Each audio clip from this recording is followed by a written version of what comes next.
I was recently at the train station and got this idea for a yoga video. Let's say you're at the train station waiting for a train or at a bus stop. What do you do? Hi everyone, it's Genene, and here's another edition of Yoga on the Go. Yoga you can do anytime, anywhere, and yes, I've tested these in street clothes. Let's get started. When you're at a bus stop or a train station, you usually have a bench and or some sort of wall. And we'll make modifications as needed so that you can do this anywhere. The 5 yoga poses that we'll be doing today, you can do as a sequence or you can do them on your own. And I'll show you modifications in case you don't happen to have a wall where you're at. Number 1. This one, if you have a wall, it's a side stretch at the wall. And you simply face away from the wall, like bring your left side facing the wall. And then walk your hand up the wall. Boop, boop, boop, boop, boop. Turn your palm in, okay? And stretch. And then you can press the arm. Let the arm be helped by the wall, and you can walk your arm up and bring that arm back behind you and feel the stretch in your shoulder and smile. You can hold for between 30 and 60 seconds and then go to the other side, walking the hand up the wall, palm faces inward, and you'll notice this fun thing. Maybe you can see it better on this angle, where if you're not paying attention, this shoulder forgets to exist and it kind of drops down. So roll that opposite shoulder back and breathe, and make sure you don't arch your spine or stick out your back because that will hurt your low back. So you're staying in neutral spine, holding 30 to 60 seconds. And bringing your arm down the wall. If you do not have a wall, here's what you do instead. Same thing, similar. You reach both arms up to the sky. Right hand would grab left wrist. I'm just bringing it out in front so you can really see what I'm doing. See, like that. And then arm overhead. Inhale. And exhale. You can lean a little bit over to the right. And you get a whole side stretch this way. Hold 30 to 60 seconds and then go the other direction. Inhale, lift. Exhale, lean up and over. And hold here. And then on your next inhale, lift up and release your arms. Number 2, you can go straight in from the side stretch. Side stretch here. 2 hands at the wall. So you walk both hands up the wall. Don't worry, I'll give you options if you don't have a wall. So your hands are here, and you could just simply walk forward and start to get those arm bones away from the wall, like so. Or you could turn this into a little bit of a back bend. So you walk your feet back, then you walk your hands up the wall. But this time, keep the hips in line with the ankles. So you're pushing into the wall, pulling the wall down towards the floor. Arm bones lift away from the wall as you bring your chest to the wall. See how it turns into a back bend? And you're trying to reach that heart all the way up to the ceiling or the sky. And the chest might not get anywhere near the wall. And keep those arm bones back and hold 30 to 60 seconds. If you do not have a wall for those two, you do this. It's Gomukhasana arms. And I did a whole series on Gomukhasana on this channel that you can check out. It's 7 episodes, 7 weeks long. You would inhale your right arm up to the sky. And this time, I'm going to keep my elbow bent. So you can see, you're going to bring your elbow right up towards your right ear, and then left hand can take the elbow, like so, and reach it back behind you, and then push the elbow into the hand, and hand gently guides that elbow back. And this right hand comes and gives you a little pat on the back. And again, holding 30 to 60 seconds, and then switching sides, and the elbow comes in and back and pushes up into the hand, and I'm making it look a little too easy. This is actually challenging for me, but what can happen is your head can start to jut forward, and we want to avoid that because that can give you a really nice headache. So take the base of the head and push it straight back. If you had a wall and you wanted to do this, you could take the elbow to the wall, and the wall will help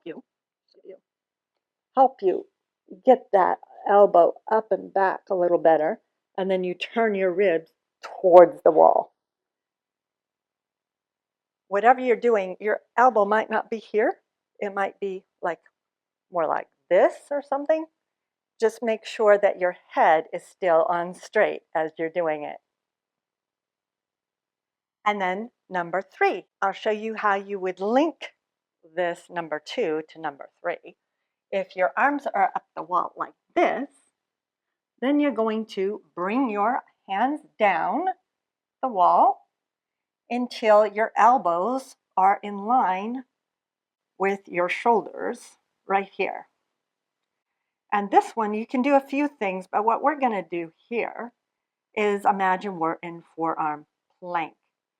So you're a plank of wood, strong, straight spine, and then you're staying here 30 to 60 seconds, or you can play with getting some movement in the shoulders by protracting and retracting the shoulders into the wall with the forearms.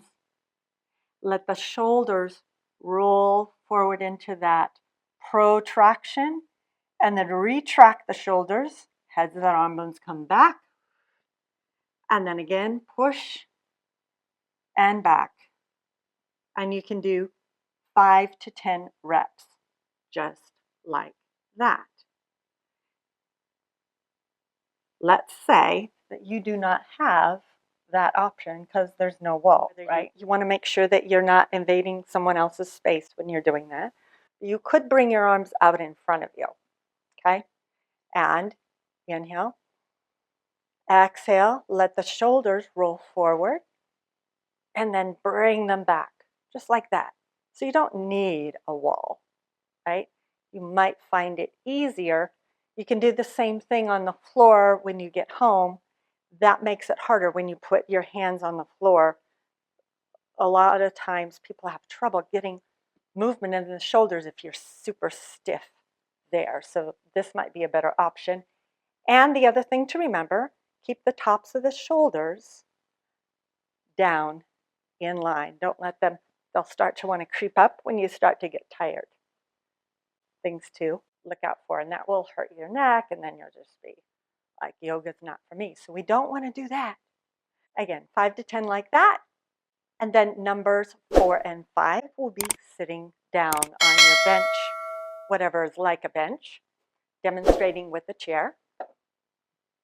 Simply take your arms down by your side, on your thighs. It does not matter. We're doing a gentle back bend here. Inhale, lift the chest, shoulders back. Let the back bend, just whatever degree you're ready. You're curving evenly. Every muscle, imagine, around your spine, it's engaging, helping you lift, extend, and then right up through the crown of the head so the head isn't just lifting up, it's going with the rest of your body. Center. So you're holding for maybe the count of 5. So you're going to do 3 to 5 of those. Next, number 5. A few options depending on your space, if you have enough room, what you're wearing, if your clothing allows. It's going to be some sort of seated twist. Okay. Number 1 would be to cross right ankle over left thigh, like so. You might have to grab the leg, cross it. The knee might be up higher or lower, depending on your hips. So immediately you should feel something in your hips, right? And then from here, to inhale, lengthen the spine, and you can take your hand just to the seat of the bench or whatever you want. And then exhale, twist to the right, and bring your left hand to the outside of the thigh, whatever you would like to do. But instead of just cranking with the hand, twist with your torso first, twist, twist, twist, and then let yourself have a little bit of weight with that left hand. And then watch the left shoulder. That's this one. Make sure that it's not hunching up or rolling forward to try to make you feel like you're doing something when you're really not twisting any further. So keep it back. And then you can hold this twist for 30 to 60 seconds. If this does not work, or if you want to add on, cross thigh over thigh. That might be easier depending on your circumstances. Inhale and exhale, twist, same thing. So you're imagining you're rooting down through the sitting bones, lifting up through the crown of your head as you're twisting, and holding between 30 and 60 seconds before inhaling and coming back to center, before going to the other side, crossing left ankle over right thigh, and then twisting to the left. So here you can see a little better. The left hand goes on the seat, and that's for support. So you can bring it here, you can bring it behind you, whatever works. And then inhale, lengthen. Exhale, twist. Say, hey, I've got strong oblique muscles. And then the hand can just reach across the left thigh and hold 30 to 60 seconds. And then if you would like, instead, you cross thigh over thigh and do the same thing, holding 30 to 60 seconds. And it's an inhale that takes you back to center. And that will get all the way up into the spine, the last two specifically, kind of warm up the spine, any tension that you've been holding in your back there. Let me know how those work for you. What was your favorite pose out of all of those? And what yoga video would you like me to make for you next? I can't wait to hear your comments. Thanks for joining me. Namaste.